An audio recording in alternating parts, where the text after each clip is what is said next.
Caribbean সাগরের নীল জলের ওপারে এক সাধারণ ট্রপিক্যাল সিস্টেম। আবহাওয়া দপ্তরের স্ক্রিন চার্টে তখনও দেখা যাচ্ছিল নরম স্বরে ঘুরতে থাকা এক ঝড়ের মতো। সেই ঝড়টির নাম দেয়া হয় মেলিসা। কেউ তখনও বিশ্বাস করতে পারেনি কয়েক ঘন্টার মধ্যেই এই শান্ত ঝড়টি দানবে পরিণত হবে। জ্যামাইকার উপকূলে দাঁড়িয়ে যেন মনে হচ্ছে প্রকৃতি চিৎকার করে বলছে উষ্ণ পৃথিবী তাকে বদলে দিচ্ছে। মেলিসা এখন আর কেবল ঝড় নয়, ইতিহাসের এক আতঙ্ক। হাওয়ার বেগ 295 কিলোমিটার। বিজ্ঞানীরা বলছেন এটি একটি ক্যাটাগরি 5 হ্যারিকেন, ঘূর্ণিঝড়ের সর্বোচ্চ স্তর। এই শক্তিতে বাড়ি, বিদ্যুতের খুঁটি, গাছ কিছুই দাঁড়িয়ে থাকতে পারে না। জ্যামাইকা, হাইতি, কিউবার এক একটি দ্বীপ যেন কাগজের ঘরের মতো ভেঙে পড়ছে। সরকারি রিপোর্টে এখনো পর্যন্ত কমপক্ষে 50 জনের মৃত্যুর খবর নিশ্চিত। বহু মানুষ এখনও নিখোঁজ। উদ্ধারকারী দল পানির উপরে ভাসমান কাঠ, ভাঙা নৌকা যা পাচ্ছে তাই আঁকড়ে ধরে এগোচ্ছে। এই ধ্বংস দেখেই আরও বড় প্রশ্ন তুলেছেন বিজ্ঞানীরা, ঝড়ের আচরণ এত দ্রুত কেন বদলে যাচ্ছে। আবহাওয়া বিজ্ঞানীরা বলছেন মেলিসা সাধারণ ঝড় ছিল, কিন্তু মাত্র কয়েক ঘন্টায় ভয়ঙ্কর শক্তি অর্জন করে। এটাকে বলে র্যাপিড ইন্টেন্সিফিকেশন বা দ্রুত ঘনীভবন।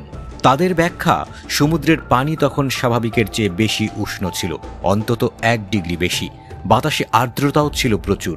বাতাসের বিভিন্ন স্তরে গতির পরিবর্তনও ছিল কম। এই 3টি বিষয় একসঙ্গে মিললে ঝড় যেন হঠাৎ ভয়ঙ্কর শক্তি পেয়ে যায়। গবেষণা বলছে 1980-র দশক থেকেই এমন পরিবেশ ঘন ঘন তৈরি হচ্ছে।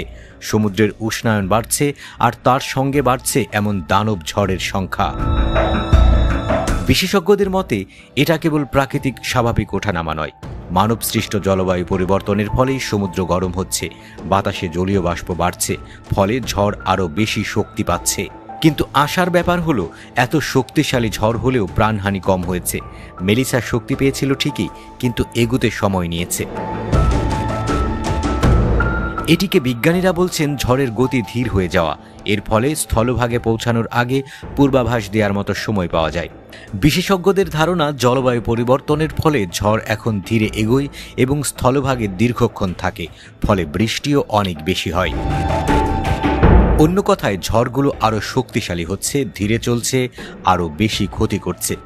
বিশ্ব উষ্ণ হচ্ছে, সমুদ্র উষ্ণ হচ্ছে, আর প্রকৃতি তার প্রতিক্রিয়া দেখাতে শুরু করেছে। বিজ্ঞানীরা বলছেন আগামী দিনে এমন ঝড় আরও বাড়বে। মেলিসা যেন সতর্কবার্তা, প্রকৃতির সঙ্গে প্রতিযোগিতা নয়, সমন্বয়ই একমাত্র পথ। এখন জরুরি দ্রুত এবং নিখুঁত পূর্বাভাস, আধুনিক প্রযুক্তির ব্যবহার, আর সব থেকে বড়, জলবায়ু পরিবর্তনের বিরুদ্ধে বৈশ্বিক উদ্যোগ। না হলে মেলিসা হয়তো শেষ সতর্কবার্তা নয়, পরবর্তী অপেক্ষা আরও এক অচেনা, অদেখা ঝড়ের।